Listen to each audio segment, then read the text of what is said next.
So hello everyone, आप लोग जैसा जानते हैं आईबीपीएस ने अपना नोटिफिकेशन दे दिया है बेटा। और ये जो नोटिफिकेशन है उसके बारे में अपन बात करें तो क्लर्क 13 की जो अपने पास वैकेंसी आई हुई है वो है 2024-25 वाले के बारे में। और इसमें आप लोग जानते हैं बेटा, जैसे अपना क्लर्क का वैकेंसी आई है तो ये जो क्लर्क की वैकेंसी है स्टेट वाइज होती है, मतलब आपको स्टेट वाइज अलग अलग तरीके से दी जाएगी। और जैसा कि पीओ होता है तो पीओ में बेटा पूरा नेशनल लेवल पे दी जाती है, तो अलग अलग स्टेट की अलग अलग वैकेंसीज भी है, वो मैं आपको सारी बता दूंगा। पहले अपन बात कर लेते हैं कि कौन कौन से बैंक जो है इसके अंदर है बेटा। एज वी नो कि इसके अंदर टोटल 11 बैंक्स हैं। ये बैंक है, इसके बारे में आप सब जानते हैं बेटा, ये 11 बैंक है हमारे पास। अब ये जो 11 बैंक्स हैं इसमें से इस बार क्या हुआ है, कुछ कुछ बैंक ने तो पर्टिकुलर तरीके से बताया कि भैया इतनी वैकेंसी है, कुछ बैंकों ने बताया ही नहीं है।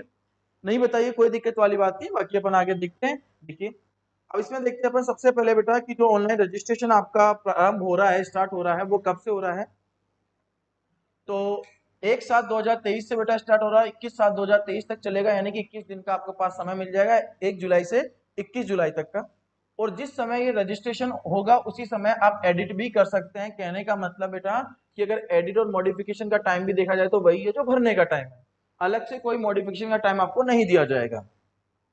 अपन अगर एप्लीकेशन और ऑनलाइन पेमेंट के बारे में बात करें कि जो आपके चार्जेस होंगे वो भी कब से कब तक आप करा सकते हैं, 1 से 21 तक। अलग से 21 तारीख के बाद कोई भी टाइम आपको नहीं दिया जाएगा, तो प्रॉपर टाइम रहते ही आप लोग फिल कर लीजिएगा। ठीक बात है। अच्छा, अब अपन बात करते हैं कि सर इसका पेपर कब होने वाला है। तो बेटा इसका पेपर होगा अगस्त सितंबर। अगस्त सितंबर का मतलब अगस्त का लास्ट वीक आएगा और हो सकता है सितंबर का फर्स्ट वीक हो। कई बार होता है कि कुछ इश्यूज की वजह से अगस्त लास्ट से सितंबर में शिफ्ट कर दिया जाए, बट अगस्त और सितंबर के अंदर ये आपका पेपर होना स्टार्ट हो जाएगा। और अगस्त के अंदर आपके सारे डेटा आ जाएंगे, मतलब कि जो प्री ट्रेनिंग होती है ऑनलाइन, अगर आप फॉर्म भर रहे हैं और ऑनलाइन पेपर दे रहे हैं तो उसकी बेटा प्री ट्रेनिंग भी होती है कुछ स्टूडेंट्स के लिए। जो देना चाहे तो उसकी ट्रेनिंग जो है वो भी डेट अगस्त 2023 में आ जाएगी। आप उसका जो कोलेटर है वो भी अगस्त 2023 के अंदर आप डाउनलोड कर सकते हैं भाई। क्लियर है। पेपर जो आपका अगस्त सितंबर में होगा और जो आपका रिजल्ट आएगा वो सितंबर अक्टूबर में होगा। क्लियर। ये प्रीलिम्स की मैं बात कर रहा हूँ बेटा। और अगर फिर मैं आगे मेंस के बारे में बात करूं तो मेंस का जो आपके पास कोलेटर आएगा वो सितंबर अक्टूबर के अंदर आएगा। आपका जो मेंस का पेपर फॉर्म ऑनलाइन पेपर है वो कब होगा, अक्टूबर में। आप लोग जानते हैं बेटा 1 से 1.5 महीने का टाइम मिलता है, मतलब 30 से 45 दिन का आपको टाइम मिला जाएगा प्री और मेंस के अंदर। और अगर मैं इसके प्रोविजनल अलॉटमेंट के बारे में बात करूं तो अप्रैल 2024 के अंदर अलॉटमेंट हो जाएगा। इसलिए ही बेटा नोटिफिकेशन में आपको जो भी मैंने यहाँ पढ़ के बताया था वो 2024-25 के बारे में बोला गया था। राइट। चलिए, अब बेटा आगे बात कर लेते हैं। इसमें जितने भी डेटा हमारे पास है उसके बारे में एलिजिबिलिटी क्राइटेरिया भी हम लोग देख लेते हैं कि सर इसका क्राइटेरिया क्या है। सबसे पहले तो भाई आप भारतीय होने चाहिए। पाकिस्तान का अगर कोई व्यक्ति होगा तो वो नहीं दे सकता। अमेरिका अमेरिका वाले किसी को हम देने नहीं देते हैं क्लर्क का पेपर, उनकी बस की नहीं है बेटा किसी की भी। इंडियन व्यक्ति ही क्लर्क का फॉर्म भर सकते हैं। कंडीशन क्या है भैया, इंडियन होना चाहिए, नेपाली होना चाहिए, भूटान का होना चाहिए, या फिर 1 जनवरी 2016 से पहले अगर आप रिफ्यूजी हैं तो उसके बारे में भी आप लोग पेमेंट कर सकते हैं। बट परमानेंट आप सेटल होने चाहिए इंडिया में। ठीक है। चलिए, बाकी एज एज के बारे में बात कर लेते बेटा। एज जो है वो पर्टिकुलर लिखकर दी हुई है स्पेशली कि 1 जुलाई तक के बारे में। 1 जुलाई तक आप मिनिमम आपकी एज 20 ईयर होनी चाहिए और मैक्सिमम 28 ईयर होना चाहिए। मतलब कैंडिडेट के बारे में आइडेंटिफाई प्रॉपर तरीके से करके दिया गया है। A candidate must have been born not earlier than 2/7/1995। 2 जुलाई 1995 से पहले नहीं होना चाहिए, नॉट लेटर देन 1/7/2023, और 1 जुलाई 2003 से बाद पैदा नहीं होना चाहिए। क्लियर है बेटा बात। चलिए आगे बात कर लेते हैं अब इसके बारे में। आगे देखिए, अगर मैं एज रिलैक्सेशन के बारे में बात करूं तो आपको पता है कि अपन तो पहले देख चुके हैं बेटा 20 से 28 की है।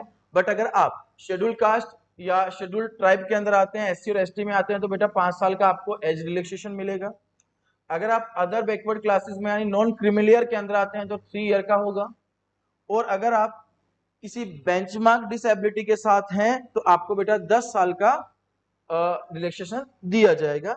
एक्स सर्विसमैन वगैरह के बारे में पूरा प्रॉपर है कि अगर आप एक्स सर्विसमैन है तो आपको 3 साल का दिया जाएगा, और बहुत सारे क्राइटेरिया होते हैं। जिस भी क्राइटेरिया में अगर आप एक्स सर्विसमैन है और ये वीडियो देखते हैं तो जो भी आपका क्राइटेरिया होगा वो आप यहाँ पढ़कर देख सकते हैं। राइट। चलिए, वही सेम ऐसा कि अगर विडो है, डिवोर्स्ड है, या जो अपने हस्बैंड के साथ नहीं रह रही है, या उन्होंने रीमैरिड नहीं की है, उनके केस में भी बेटा जो होगा वो 35 तक होगा और जनरल ईडब्ल्यूएस में, और 38 में होगा ओबीसी में, और ST SC को दिया गया बेटा 40 साल तक का रिलैक्सेशन, ठीक है। और अगर 1984 के दंगों में अगर आप अफेक्टेड हैं तो आपको 5 ईयर का रिलैक्सेशन दिया गया है। क्लियर। चलिए आगे बात कर लेते हैं इस एज रिलैक्सेशन के बाद। आगे आ जाइए। आगे आप लोगों को और क्या क्या डेटा दिया गया है उसके बारे में बात कर लेते हैं बेटा।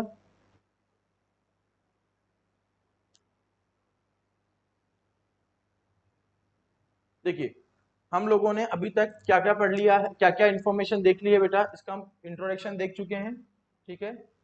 और इसके क्राइटेरिया देख चुके हैं, नेशनलिटी के बारे में बात कर चुके हैं, एज के बारे में बात कर चुके हैं, डिसेबिलिटी वगैरह बच्चों के बारे में बात कर चुके हैं कि क्या होगा। आगे देख लेते हैं। मेन जो अपना क्राइटेरिया आ रहा है वो आ रहा है बेटा आपका एजुकेशन क्वालिफिकेशन, यानी 11 पेज नंबर पे एजुकेशन क्वालिफिकेशन आपकी देखनी है। तो एजुकेशन क्वालिफिकेशन के बारे में हम लोग बात कर लेते हैं।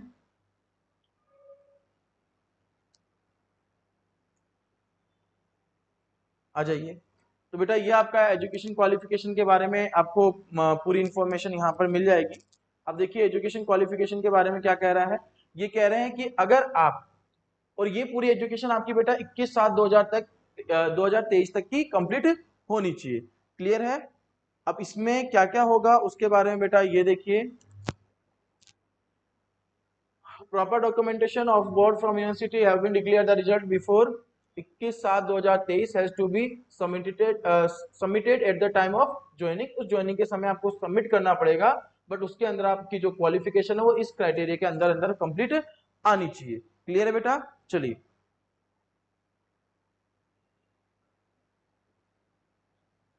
थोड़ा सा और आगे बात कर लेते हैं।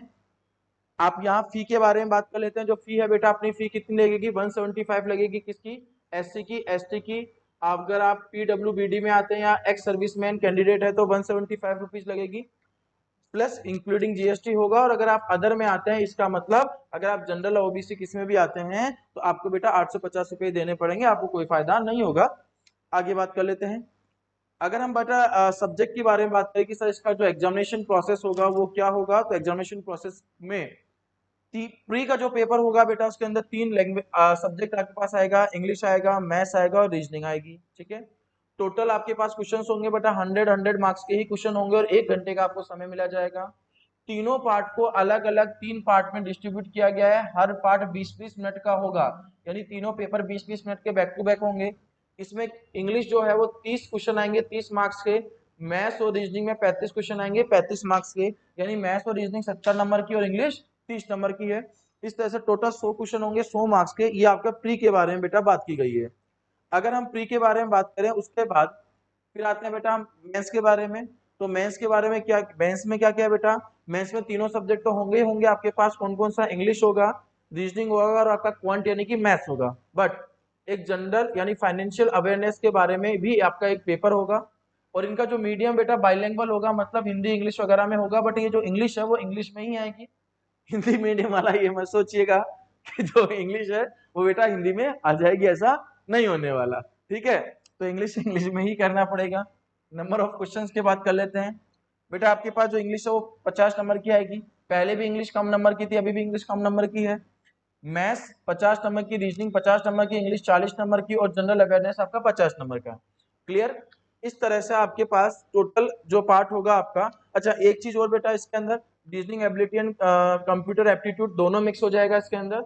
50 क्वेश्चंस होंगे और टाइम इसका जो मार्क्स होंगे 60 मार्क्स होंगे। इस चीज को नोटिस करना, जो आपका रीजनिंग और कंप्यूटर एप्टीट्यूड वाला है उसके मार्क्स जो है 60 मार्क्स होंगे। ये आपके पास टाइम दिया गया है।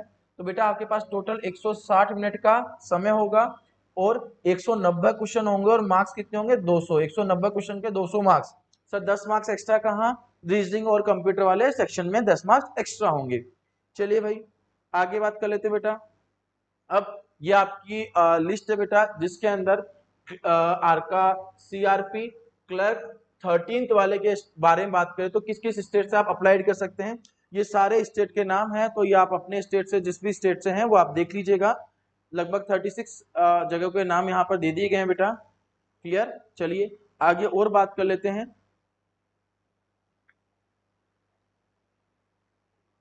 हाँ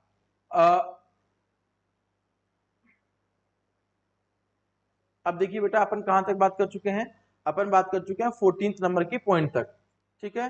cut off score, score, examination centre, इनके बारे में सब आप लोग जानते हैं, सब समझ जाएंगे। मेन चीज आपकी क्या है सर, आपको किस तरह से अप्लाई करना है। अगर आपको अप्लाई करना है तो आप आईबीपीएस की साइट के ऊपर जाएंगे बेटा, आपका फॉर्म ओपन होगा, और जब फॉर्म ओपन होगा तो आप पूरा प्रोसेस जो जो उसके अंदर मांगा जाएगा तीनों चारों प्रोसेस में आप डालेंगे। आपको अपनी फोटो और सिग्नेचर उसके अंदर अपलोड करने होंगे। फोटो और सिग्नेचर का जो अपलोडिंग का प्रोसेस है वो आपको स्पेसिफिक डेटा दिया जाएगा कि आप इतने ही पिक्सल की फोटो, ये साइज है, वही साइज बेटा आप अपलोड कीजिएगा। क्लियर है बात? चलिए आगे आ जाते हैं। कोलेटर के बारे में आप बेटा बात कर चुके हैं कि नेक्स्ट मंथ कोलेटर भी आपके आ जाएंगे, मतलब कि अगस्त सितंबर में आपके कोलेटर आना स्टार्ट हो जाएगा। क्लियर है बेटा?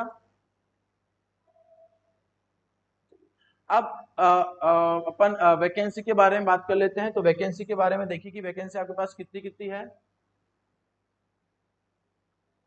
चलिए अब इसमें देखिए बेटा, ये अलग अलग आपके स्टेट के वैकेंसी के बारे में बात की गई है। अगर मैं बात करूं अंडमान और निकोबार में तो ये है। अब ये जो एनआर एनआर लिखा हो ना बेटा, ये एनआर क्या है, मतलब इन्होंने रेस्पॉन्स ही नहीं दिया है, इन्होंने बताया नहीं कि कितनी वैकेंसी है। क्लियर? चलिए और आगे बात करते हैं। जैसे बेटा आपका आंध्र प्रदेश है, ठीक है, अरुणाचल प्रदेश है, तो हर स्टेट के बारे में आपको अलग अलग बता दिया गया है।